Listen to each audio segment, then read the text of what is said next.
Hello ladies and gentlemen, today we're back in War Thunder and we are looking at the Grant Mk.1, the British premium tank that you can unlock by doing the challenges for Operation S.U.M.M.E.R, which are now going on at this moment in time.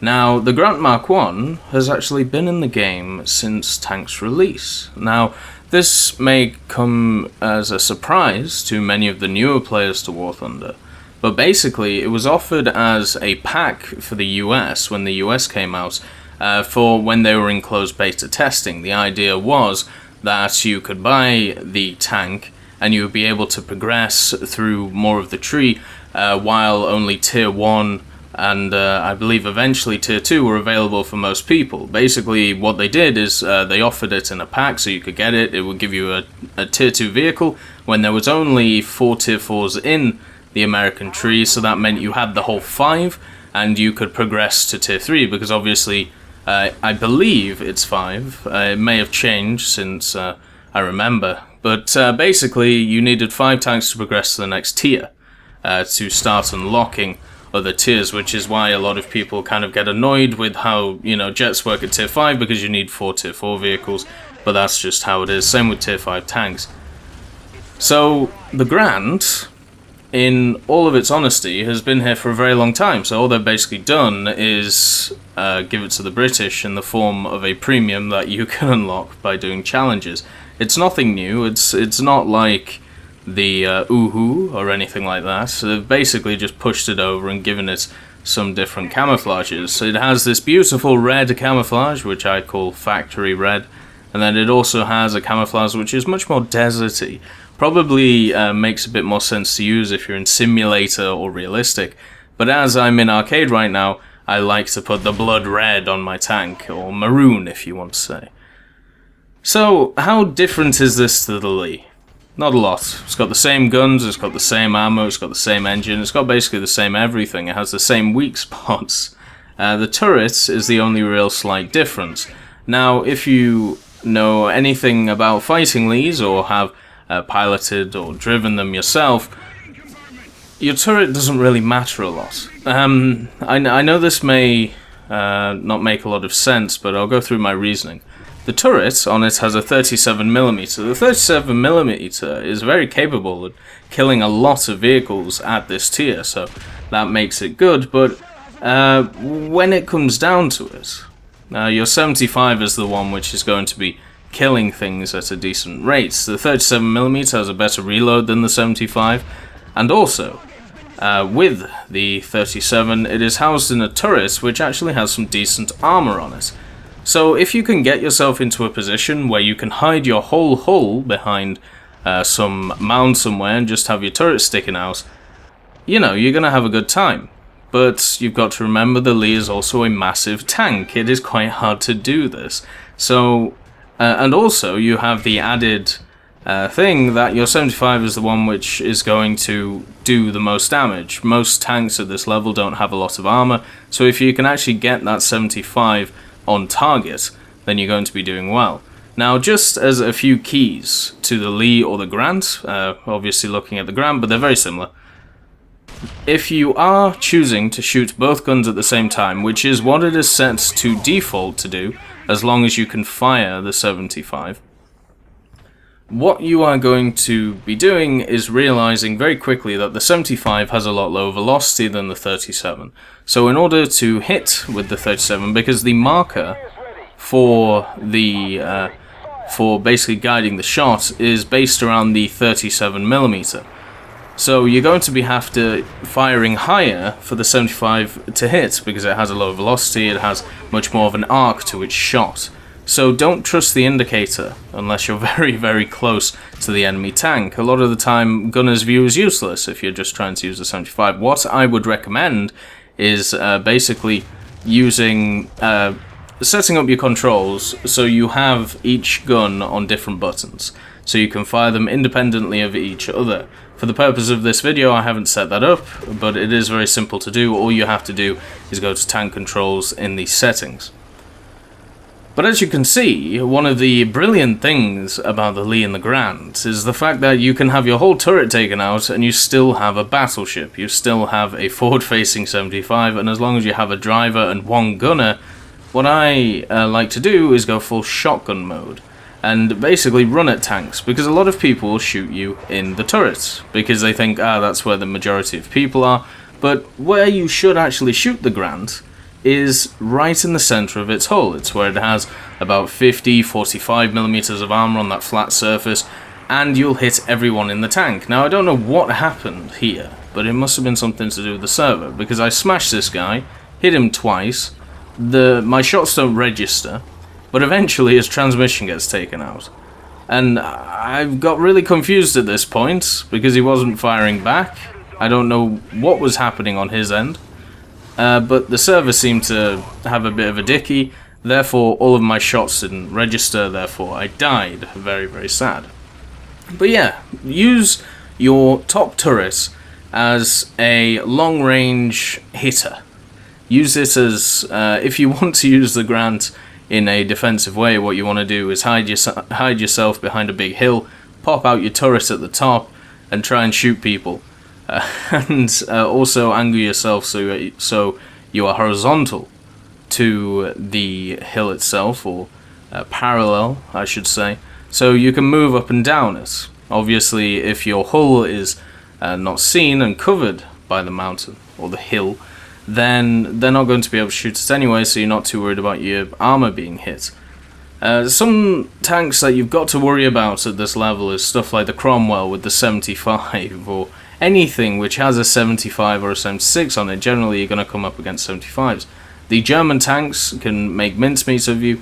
Basically, you are hoping that the enemy that you are facing doesn't know where to shoot you. And what I found with a lot of tanks like the Grant and the M3 Lee is because not many people actually use them. A lot of people forget where to shoot them. It's one of those interesting things in a game like War Thunder, where if you use a tank which is not normally used, then people just forget how to fight the damn thing. And it's really interesting because it makes complete sense. You can't remember all the time where to shoot tanks. If you're facing Tiger 2s all day, or T-44s, you learn their weak spots, you learn them, but then when someone else comes along in something different, maybe a Panther, you're like, oh shit, where do I shoot it? So, yeah, it has that nice idea to it. Is that because the Grant is good? No, it's just generally the fault of a different player. And a lot of the time, I like the fact that skill can actually make a difference in War Thunder instead of just what your tank does. So anyway, back to what I was saying. What I would do is, if I was playing this seriously, which I generally don't because it's a Grant, I would sit behind a hill, take shots with a 37. Once somebody's knocked out my turret, which will eventually happen even though you've got that nice armor on it, it's still only up to like 95mm, I think, so it's not anything massive. Once your crew's been taken out, you might as well just take the turret off your tank. Use it as a bulldozer. Use it as something that you're going to run at people with. Straightforward, with the 75 in hand, with your driver looking at the enemy scared, and probably crying because he's going towards them. Charge at them with no mercy. Because that's basically all you can do. You can't set up any shots or anything like that. Maybe if you were in Realistic and Simulator, I would take a much more quiet approach, may I say, or a much more tactical approach. If your turret gets taken out and you've only got 2 people left, and the 75 and the driver, maybe you could sit at the end of a road with your 75 poking out around the corner. But that takes effort, and I don't enjoy effort when I'm driving stuff like this. I want a bit of fun. So instead, if all your turret's dead, charge. Just try and take out people. And what you'll find is, a lot of the time, people will shoot you in the turret because, you know, they think, oh, there's the majority of people in there. And it may take them at least 1 shot, but maybe 2 or 3 to realize there's no one there.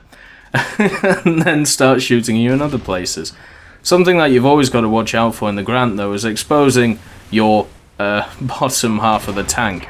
Unfortunately, the bottom half of the tank is basically where the transmission is, and which is the same with most tanks, but also it's a place where it's very easy to set you on fire. So if you can park your ass behind something and try and stop people from shooting it, that's great, because there's hardly any armor there as well. It's got some slope to it, but the slope doesn't really matter. As I said, you're looking at 40 to maybe 55, 60 if you're lucky, depending on the angle of armor. And yeah, it's not great. Something I would compare the Grant to is the LVT, and that may sound surprising to a lot of people, but the LVT has so much crew in it, it's very hard to kill it in one shot. The Grant is kind of the same thing, but for components. The crew of the Grant, I believe, I'll just check, but I believe there are 5 people in it.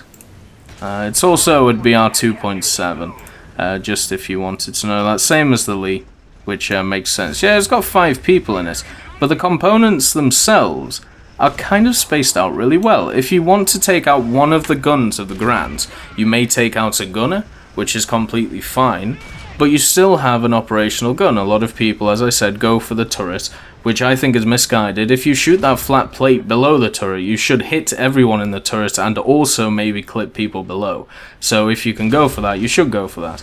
But whatever happens, even if you get hit in the Grant, generally you're going to have a gun operational. And what you find with a lot of players is they'll take out a gunner and then they'll go, just like they would with normal tanks.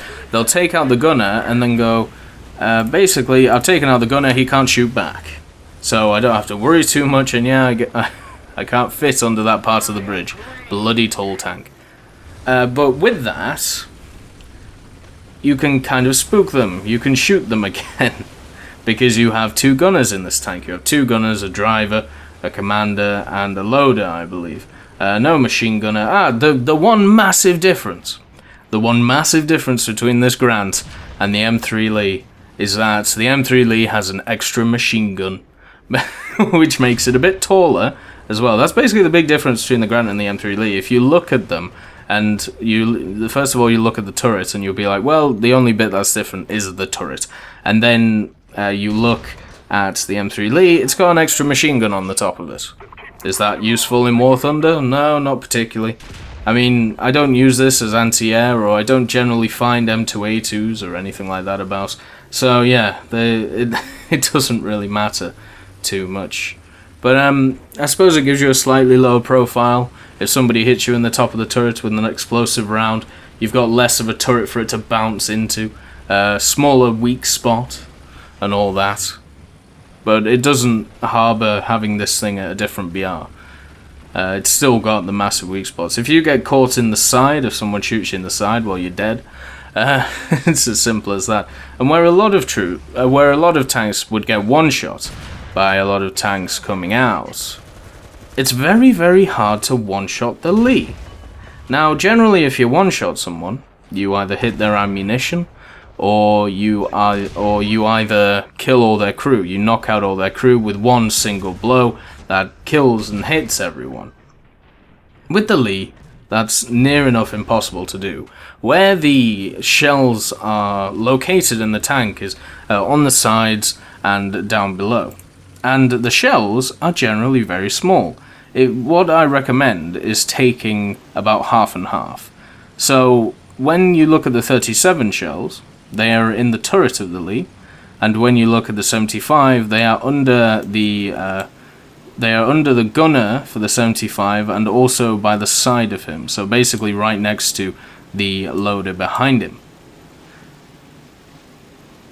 And with that, it means it's very hard to hit them.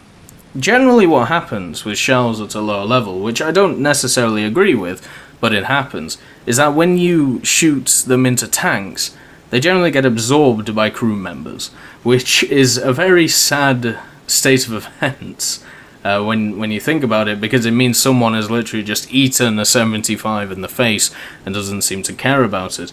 But if we're just looking at the game and how it works, it also means that it's very hard to ammo rack someone, because there's generally someone sitting on the ammo or someone around it. When we're looking at the 37 shells in the turret, they're so small, they're very hard to hit. If you're looking to aim for them, I mean, you should try and aim at the arses of the... you should basically just aim slightly below the turret in, once again, that little curve, which is the least amount of armor on the Grant. If you want to shoot the ammo for the 75, you're going to have to shoot through the gunner of the 75, which is very hard to do, or shoot through the transmission, which is once again very hard to do. So yeah, ammo racking the Grant is very hard to do. One-shotting it is also very hard to do, as long as you position it, as I've said. You pop out your turret to shoot people, and then if you want to finish them off, give them the old blast to the 75. So at all times, you're pretty much safe if you get hit. It's a tank that can take a hit, and you can't say that to a lot of tanks. A lot of tanks at this level, they are smaller, they have much cramped crews, so generally what happens is that you have... if you hit any of the crew, you're generally going to hit the driver and gunner in the same breath. A lot of the other tanks at higher levels, in Tier 4 and Tier 5, they're slightly larger, so if you hit one of the enemies, one of the crew, generally you might not hit the others. But obviously, a lot of the time you will. It's just kind of how the shells work, with how much they spread in the tanks. But at these lower levels, you don't have a lot of spread. You have a crew which is close together, so generally if you hit the driver or hit the gunner, you're probably going to hit other people as well. So with the Grant, because they're much more spread out, just like the LVT, it is much, much harder to do that. So you can be a bit more liberal with how you push around this tank. You can stick out your turret, you can hit people like that, you can hurt them. And yes, your turret will eventually get taken out, but guess what? You have the 75 to fall back on. You have the 75 to go deal some damage, or at least attempt to. And hopefully, with how the Grant works, you should always have it facing at the enemy. Don't be scared of the enemy, just go forward and try and attack them. That's all I can say about the Grant. Run at them, put on your red war paint, make some interesting screeches, and go forth and attack them. Attack them in the face, and have no remorse. I'll catch you next time.